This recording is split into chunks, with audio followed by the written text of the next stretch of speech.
Coupe corsage de base. Bonjour, je m'appelle Djibi Bey, votre présentateur sur votre émission Le Monde de la Couture.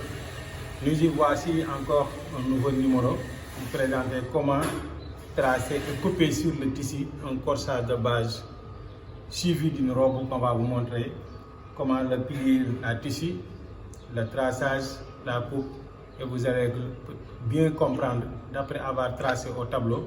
Donc on a fait les fractions dans nos émissions précédentes. On a déjà fractionné une corsage de base, donc c'est ce qu'on va prendre. Puisqu'on a déjà fractionné, on va passer maintenant directement au traçage sur le tissu, le couper, et j'espère que si vous suivez, vous allez comprendre et vous pouvez aussi le reproduire chez vous. Donc si vous voulez aussi faire des formations en ligne, sont disponibles, il n'y a pas beaucoup de place, donc profitez pour renforcer vos capacités. Donc ça vous aidera aussi à mieux améliorer. Ok, maintenant, puisqu'on a déjà fractionné nos mesures sur l'émission précédente, maintenant on va passer à reporter les mesures sur le tissu.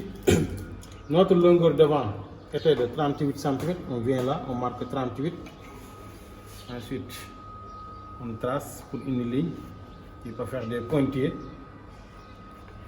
Voilà. Maintenant, notre longueur sein, on avait 23, c'est là, 23 cm. Ici aussi, on vient là, on met aussi des pointillés. Ok, voici notre ligne d'épaule qui est en haut.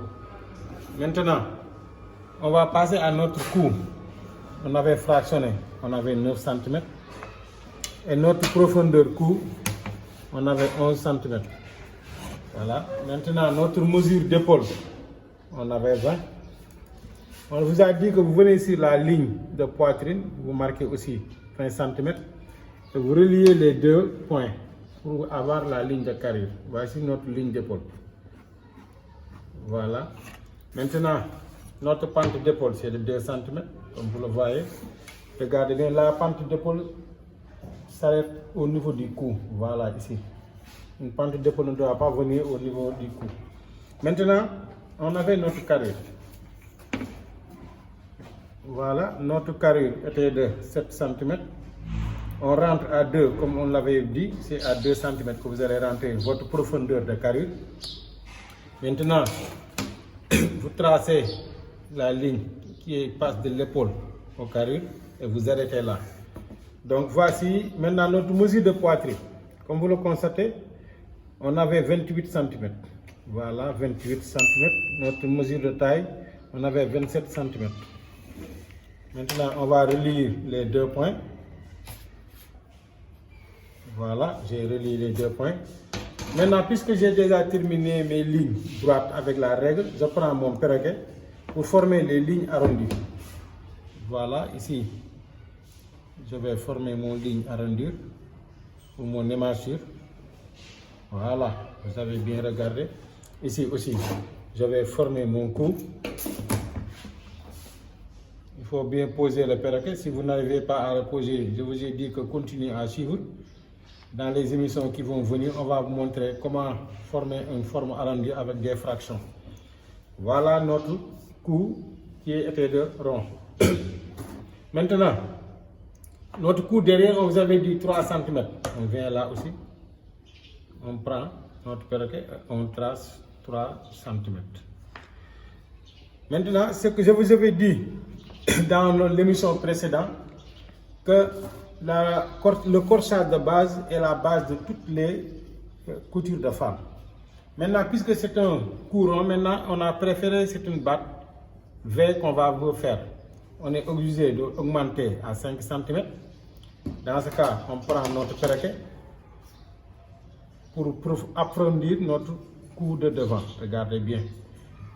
Donc c'est ça qu'on appelle les transformations. Maintenant, j'ai eu un cou V. Donc, parce que je l'ai transformé en ajoutant 5 cm sur la profondeur du cou. Maintenant, j'espère bien que vous avez regardé. Donc, si vous avez suivi l'émission précédente, vous allez comprendre le même traçage qu'on vient de reproduire aujourd'hui. Maintenant, je prends mon ciseau, je vais couper. Voilà. Maintenant, je coupe la pièce derrière.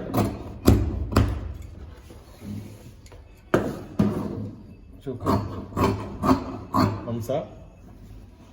Là.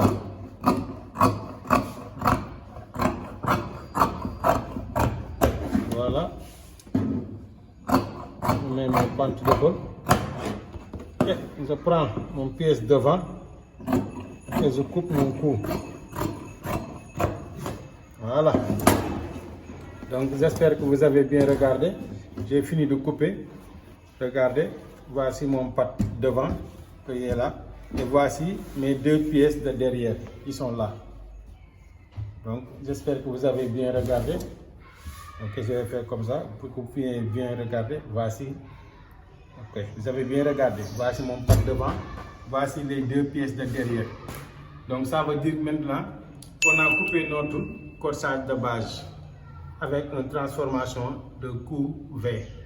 Maintenant, si vous continuez à suivre, on va maintenant rajouter une robe évasée. Donc qu'est-ce que je vais faire après? Je vais tracer le volant évasé, qui est un volant palot. Si vous suivez, je vais vous montrer comment le plier et comment le fractionner et comment le trouver.